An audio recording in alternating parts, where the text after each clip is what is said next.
بغیر کسی تیاری کے 90% مارکس لے کے ابھی بھی پاس کر سکتے ہیں. ابھی بھی 5-6 پیپر ہوتے ہیں اور بی ایس سی کر کے آپ CSS کوالیفائی کرتے ہیں. CSS کے ایگزام میں شامل ہو سکتے ہیں آپ.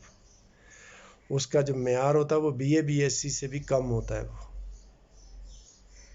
Every day science, current affairs, general knowledge, English, Pakistan studies, Islamic studies کے پیپر ہوتے ہیں CSS کے امتحان میں.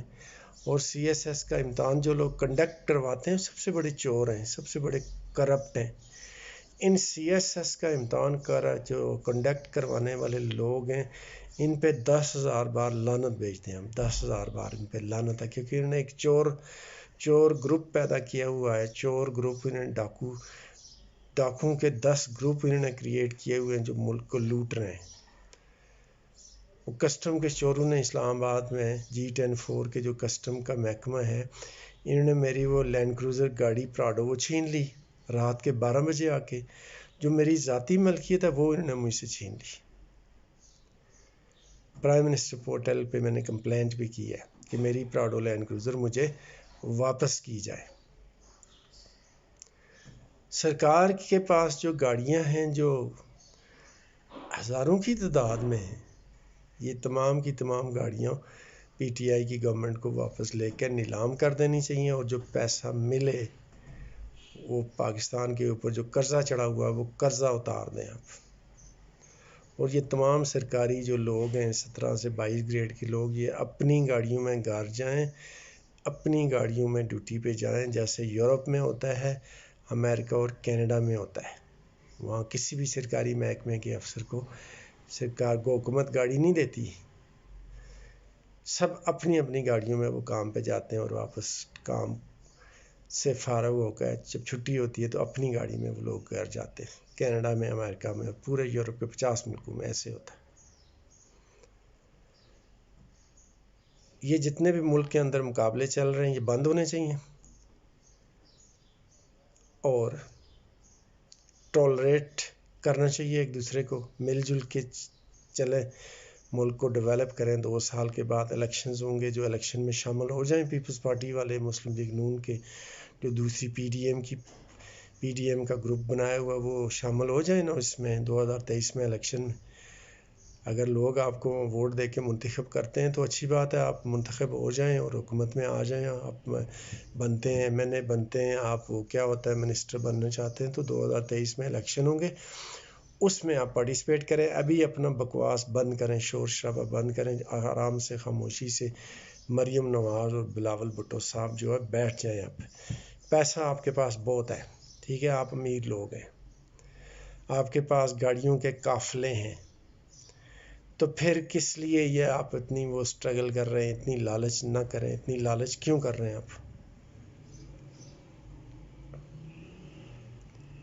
پیپلز پارٹی کے لیڈرز، مسلم لیگ نون کے لیڈرز، آپ نے کوئی ٹھیکہ اٹھایا ہوا ہے پاکستان میں حکمرانی کرنے کا، پاکستان میں جو ہے پاکستان کو چلانے کے آپ نے ٹھیکہ لیا ہوا ہے؟ لوگوں نے آپ کو ٹھیکہ، کسی نے، پاکستانی عوام نے آپ کو ٹھیکہ نہیں دیا ہے.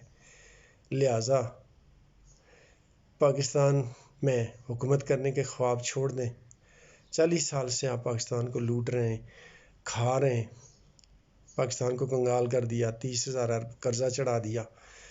تو اب آرام سے بیٹھ جائیں اور 2023 میں الیکشن میں پارٹیسپیٹ کریں. جہانگیر ترین گروپ، پیپلز پارٹی گروپ اور نون لیگ گروپ جتنے بھی ڈاکو ہیں وہ سب کے سب 2023 میں الیکشن میں پارٹیسپیٹ کریں.